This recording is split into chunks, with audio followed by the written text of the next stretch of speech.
사랑의 아버지 하나님, 오늘 이 하루도 선물로 허락해 주심에 감사합니다.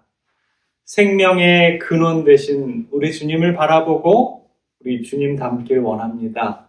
주님, 저희들 마음에 와 주셔서 기쁨 충만한 삶 살게 해주시고 이 시간 저희들과 함께하여 주시옵소서. 사랑의 우리 구주 예수 그리스도의 이름으로 기도드립니다. 성도 여러분 안녕하십니까? 이 시간 새벽에 여러분들과 함께 우리 하나님의 말씀을 공부할 수 있는 특권에 참으로 감사합니다. 자, 오늘은 넷째 날 수요일 소지, 오늘의 제목은 생명의 근원을 거절함입니다. 교과서에서도 언급했지만 요한이 기록한 성경 전체에서 가장 슬픈 기록 가운데 하나가 바로 요한복음 1장의 말씀이다 라고 이렇게 얘기합니다. 자, 요한복음 1장 5절, 10절, 11절에 보면 빛이 어둠에 빛이 돼 어둠이 깨닫지 못하더라.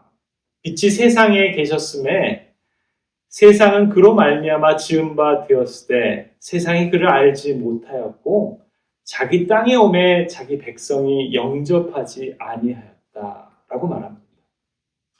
빛으로 비유된 예수 그리스도가 이 땅에 어두움을 밝히기 위해 오셨고 자기 백성들과 동고동락했음에도 불구하고 그 당시 사람들은 스스로 계신 자, 메시아이신 예수 그리스도를 영접하지도 알아보지도 못했다라고 합니다.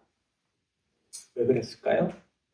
그 근원적인 이유는 사람들이 하나님의 말씀을 온전히 받아들이지 않았기 때문이다라고 언급합니다.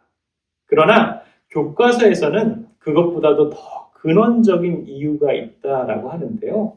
교과서 이곳 저곳에 언급하고 있는 단어 중에 의심이라는 단어가 여러 번 등장합니다. 바로 그것입니다. 사람들은 의심했습니다. 그분도 의심했고요. 하나님의 말씀도 의심했습니다. 민수기 13장에 가나안의 정탐꾼에 대한 보고를 하는 부분에 있어서도 극명하게 이 두 부류로 나눠지게 되죠. 한 부류는 하나님의 말씀을 의심해서 부정적인 보고를 하게 됩니다.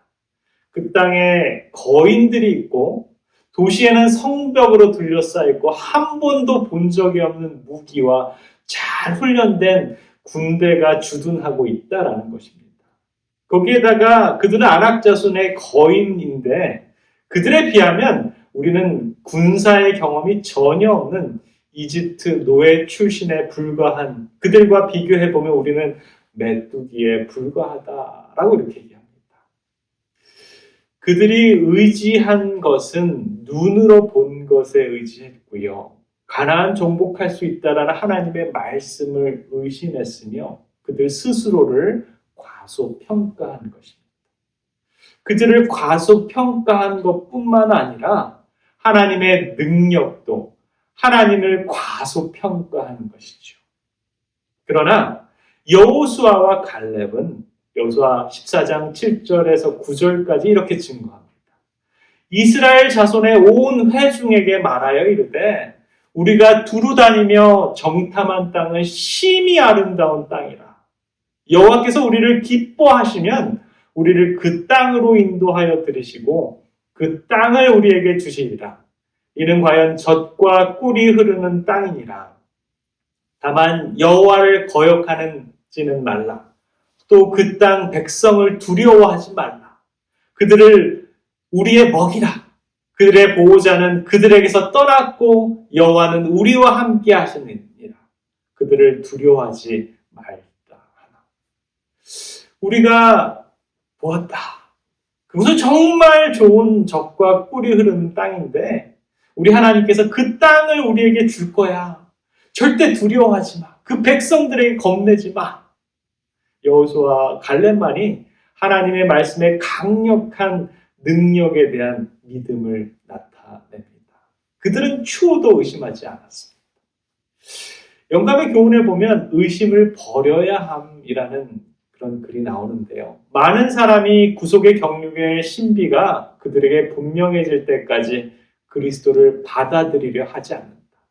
그들은 무수한 사람이 그분의 십자가를 바라보고 그 효과를 체험한 사실을 알면서도 믿음으로 바라보기를 거절한다. 그들은 의의 태양이 빛을 발하는 이유를 깨달을 때까지 그 빛 가운데서 행하기를 거절한다. 이런 노선을 고집하는 자들은 아무도 진리의 지식에 도달하지 못할 것이다. 하나님께서는 의심한 여지를 모두 제거하지 않으실 것이다. 부조와 선지자 432페이지에 있는 말씀인데요. 바로 그 뒷부분에 보면 이스라엘 백성들의 실수가 무엇인지를 확연하게 보여줍니다. 하나님께서는 신앙의 기초를 놓을 수 있는 충분한 증거를 주신다.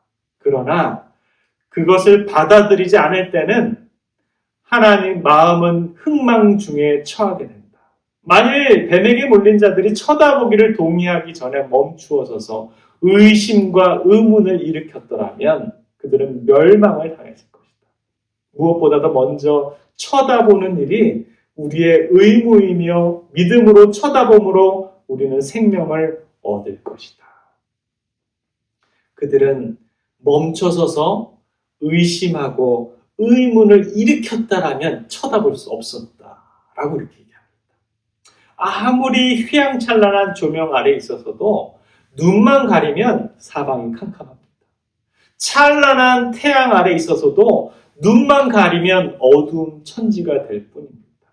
예수님 당시에도 의의 태양으로 이 땅에 오신 그분이 아무리 이적을 베풀고 백성들을 깨우려고 해도 의심과 의문은 그들의 마음을 가리고 있다라는 이 영안의 메시지를 볼 수 없고 영원한 생명을 멀어져 갈 수밖에 없었다라는 것입니다. 마찬가지로 저와 여러분들, 우리들의 마음에 눈에 마귀가 천 하나만 덮으면 주님의 영광을 우리는 볼 수 없게 된다라는 것입니다. 의심이라는, 의문이라는 천 하나로 하나님의 영광을 가려버리는 것이죠. 정말 기가 막힌 일입니다. 우리가 이것을 경계해야 하는 것입니다. 그래서 우리는 기도해야 됩니다. 사단이 의심의 천으로, 의문의 천으로 우리의 마음의 눈을 가리지 않도록 우리는 기도하면서 그 가리운 천을 벗어버려야 하는 것이죠. 실물교훈에 있는 말씀에 보면 이런 말씀이 있습니다. 기도는 하나님 편에서 어떤 변동을 하시도록 하는 것이 아니다. 그것은 우리로 하여금 하나님과 융화되도록 하는 것이다. 우리가 기도하면서 우리 주님과 동행할 때 우리의 마음이 주님의 것과 함께 됨을 잊지 않으시길 바랍니다. 생명의 근원 되시는 우리 주님을 똑바로 바라보시는 우리 믿음의 백성들의 생애가 되시길 바라면서 말씀을 마치겠습니다. 기도하겠습니다. 사랑의 아버지 하나님, 오늘의 말씀을 통해서 우리들의 모습을 다시 한번 바라봅니다. 우리들도 하나님의 엄청난 은혜 안에 거하고 있지만 사단의 농락에 유혹당해서 우리 주님을 의심하고 주님의 말씀을 불신하여 생명의 근원을 거절하지 않았는지 저희들 참 두렵습니다. 주님, 오늘 저희들과 동행하시고 우리 주님의 손 꼭 붙들고 온전히 저희들의 마음을 주님께만 맡기는 귀한 하루의 삶 되도록 주님 인도하여 주시옵소서. 영원한 반석 되시는 우리 구주 예수님의 이름으로 간절히 기도드립니다. 아멘.